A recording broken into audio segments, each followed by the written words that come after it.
इस कार्यक्रम के मुख्य अतिथि हम सबों के नेता, हमारी पार्टी के राष्ट्रीय अध्यक्ष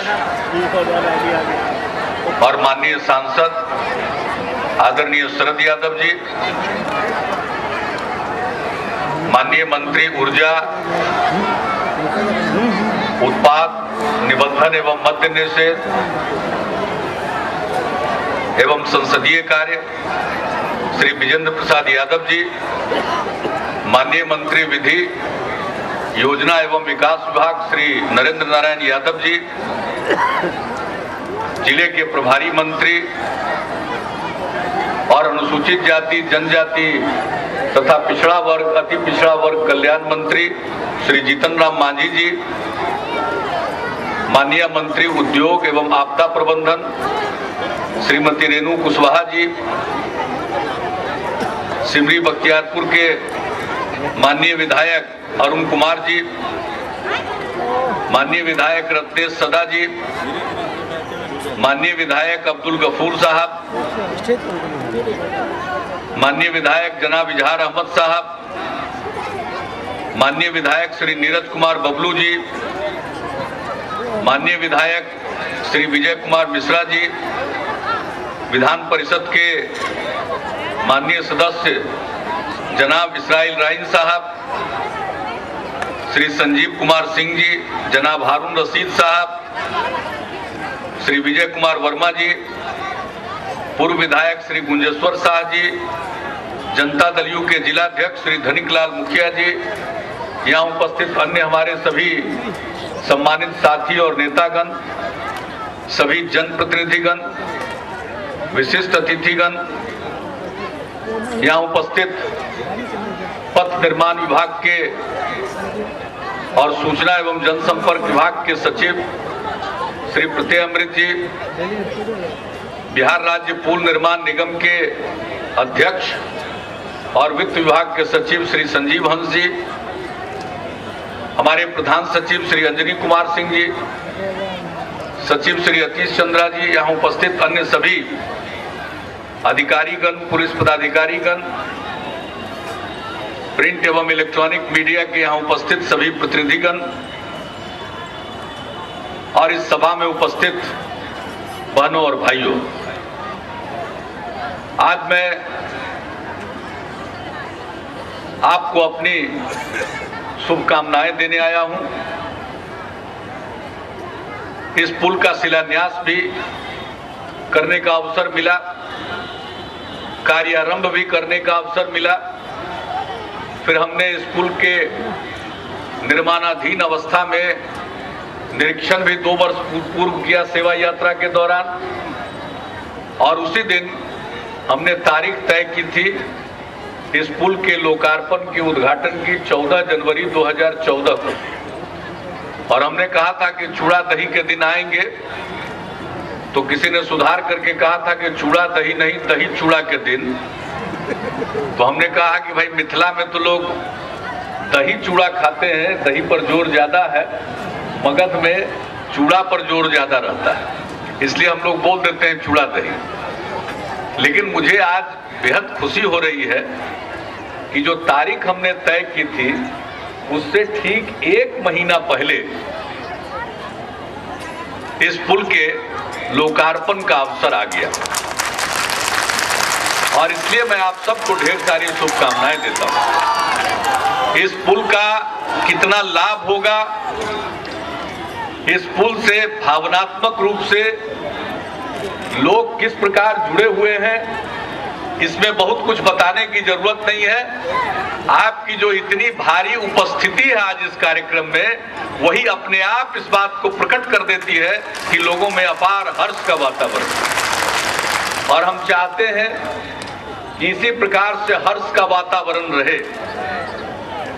समाज में बहुत लोग निराशा का भाव पैदा करना चाहेंगे, समाज में तनाव का भाव पैदा करना चाहेंगे, और मैं आपसे यही करबद्ध प्रार्थना करूंगा कि समाज में सद्भाव का वातावरण पैदा किए रहिए, और मैं आपको आश्वस्त करता हूं कि इसी तरह से आपके लिए खुशियों के अवसर आते रहेंगे। ये कोसी नदी पर पुल बन रहा है। एक तो महासेतु का निर्माण हो गया, ये दूसरा जो महासेतु है ये आखिरी नहीं है। विजय घाट में भी पुल का निर्माण हो रहा, उसके लिए भी हमने तारीख तय कर दी है।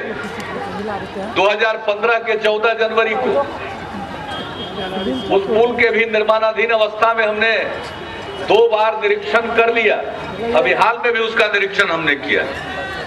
लेकिन यही आखिरी नहीं होगा, इसके अलावे भी आपकी शुभकामना, आपका आशीर्वाद कायम रहेगा तो कोसी नदी पर जहां भी आवश्यकता होगी और पुल का निर्माण हम लोग कराएंगे। यह सब आपके ऊपर निर्भर करता है।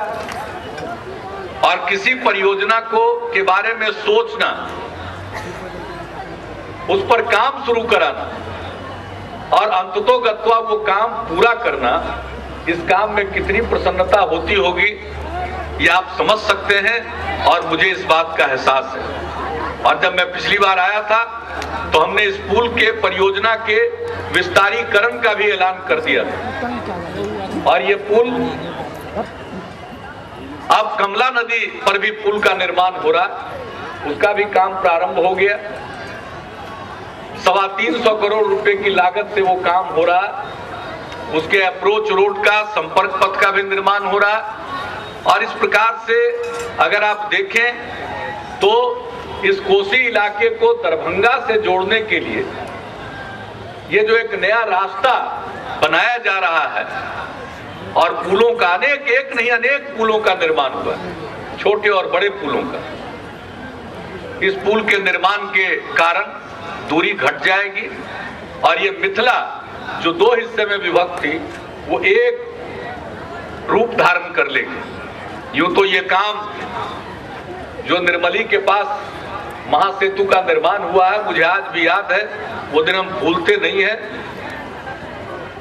केंद्र में मंत्री थे, रेल महकमा हमारे पास था और हमने लोगों की मांग को समझा था और किस तरह से दोनों तरफ, कोसी के दोनों तरफ हम गए थे।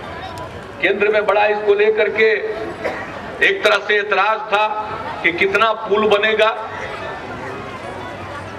लेकिन हमने पूरी स्थिति का अध्ययन किया और उसका ठीक ढंग से हमने वहां चित्रण किया। अंतोगत्वा उसको मंजूरी मिली थी, रेल पुल को और उसके बाद सड़क पुल को।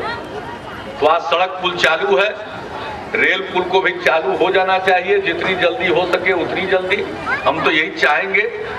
लेकिन उसी समय हमने देखा था कि किस तरह से मिथिला 2 हिस्सों में विभक्त है और अब एकजुट, अब चाहे दरभंगा जाना चाहिए तो, या फिर अगर भागलपुर जाना चाहिए तो जब विजय घाट के पुल का निर्माण हो जाएगा, यानी आवागमन के दृष्टि से जितना ही यह इलाका दुरूह था उतना ही यह इलाका सुगम हो जाएगा। और जहां तक लोगों का प्रश्न है, यहाँ के लोग, यूं तो बिहार भर के लोग मेहनती हैं, यहाँ के लोग थोड़ा और ज्यादा मेहनती हैं, कोसी इलाके के लोग। और जिस प्रकार से कटे रहते थे आवागमन के दृष्टि से, बाहर से संपर्क उतना नहीं हो पाता, अब संपर्क होगा तो लोग भी यहाँ के मेहनती और मिट्टी भी उपजाऊ। मैं समझता हूं कि यह इलाका अब चारों तरफ से आवागमन से जुड़ जाएगा और जुड़ रहा है और अंततोगत्वा ये बिहार के सबसे खुशहाल जगहों में से एक होगा। और हमने आपको यही वादा किया था, जब कोसी आपदा आई थी तो हमने कहा था कि आपदा तो आ गई, इसका मुकाबला हम कर रहे हैं, लेकिन आपसे हमने यही वादा किया था कि पहले से बेहतर कोसी बनाएंगे। और ये चीज हमेशा हमारे दिमाग में रहती है और जितना संभव होता है हम इस इलाके के लिए करते रहते हैं। सिर्फ हमारा एक ही विनम्र निवेदन है कि समाज में प्रेम का, सद्भाव का वातावरण रहे, हिंदू मुस्लिम एकता का वातावरण, समाज के विभिन्न जातियों में जो लोग बटे हुए हैं वो सब एकजुट रहें, एक दूसरे के साथ परस्पर विश्वास का माहौल हो, प्रेम और भाईचारे का माहौल रहेगा तो बिहार आगे बढ़ेगा। आगे बढ़ रहा है। अब वो बिहार नहीं रहा कि जब लोग बिहार के बाहर जाते थे तो लोग उपहास करते थे, मजाक उड़ाते थे। अब वो बिहार नहीं रहा। अब बिहार के लोग बाहर जाते हैं तो अपनी पहचान नहीं छिपाते हैं, अब शान से बताते हैं हम बिहार के रहने वाले हैं और उनकी इज्जत होती है। और ये एकजुटता बिहारी लोगों की रही तो आज न कल हम अपने अधिकार को लेकर रहेंगे, विशेष राज्य का दर्जा का जो हमारा अधिकार है उसको भी लेकर रहेंगे। हमारे नौजवान नौकरी की, रोजी रोटी की तलाश में बाहर दर दर की ठोकर खाते हैं। हम सब मिलकर उस प्रकार का बिहार बनाने में कामयाब होंगे कि हमारे लोग बाहर 2 जून रोटी के लिए दर दर की ठोकर नहीं खाएंगे, बल्कि हमारा बिहार इतना अच्छा होगा कि दूसरे जगह के लोग यहाँ काम की तलाश में आएंगे। उस तरह का बिहार बनेगा। लेकिन एक ही है, एकजुटता, विकास के प्रति जो ललक ये कायम रहे। और मुझको कोसी क्षेत्र पर बहुत भरोसा है। आपका जो विश्वास है, आपका जो समर्थन है, इसके लिए मैं आपको तहे दिल से शुक्रिया अदा करता हूँ। आपका ये प्यार, आपका ये स्नेह बरकरार रहे। जरूर हम और आप मिलकर जो बिहार की किस्मत बदल रही है, बिहार की तकदीर बदलेंगे, बिहार की तस्वीर बदलेंगे और एक एक बिहारी का चेहरा खुशहाल होगा, उसका चेहरा मुरझाया हुआ नहीं रहेगा। इस प्रकार का बिहार बनाएंगे।